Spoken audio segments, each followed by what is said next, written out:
Joe Rogan has one of the largest audiences in the world, and he's become one of the most controversial figures in media today. But now, it looks like he might officially be becoming a Bitcoiner.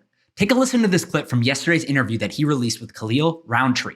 He talks about central bank digital currencies, CBDCs, and he talks about Bitcoin becoming a viable form of currency itself. I think of Bitcoin the same way I think about the early internet. I think they didn't see it coming, and now it's a viable form of currency. You can actually buy things with it, and I think the government is freaking out. I think what they're going to try to do is they tried to do some shit with the internet during the Obama administration where they were going to try to censor the internet, and it fell apart because people were furious in the uproar, and they thought the political repercussions of it were not worth it. Like the juice wasn't worth the squeeze, so they backed off of it.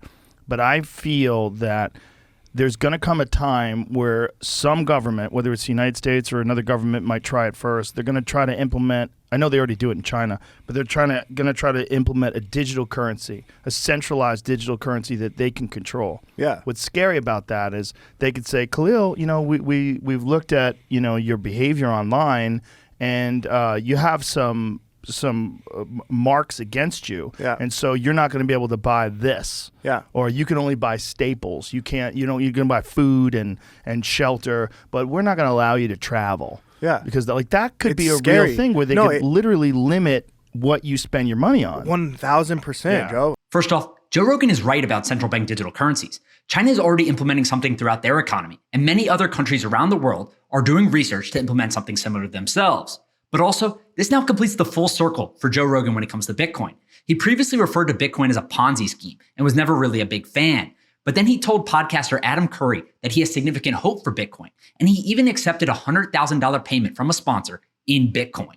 Now, typically this wouldn't be a very big deal. A podcaster talking about Bitcoin, that happens all the time. Who cares? But when it comes to Joe Rogan, this is a massive deal. And here's why. Joe Rogan has one of the largest audiences in the world today. He averages 11 million listeners per podcast episode. That dwarfs the size of the audience for outlets like Fox News, CNN, MSNBC, and other mainstream media outlets. I don't know the impact that Joe Rogan's interest in Bitcoin will have on the adoption or ultimately even the price of Bitcoin itself, but I've seen this story before. People get interested in the asset and they go down the rabbit hole, ultimately looking much more into the archaic financial system that we have today and understanding that they should opt into a more secure, trusted digital financial system. And that's Bitcoin.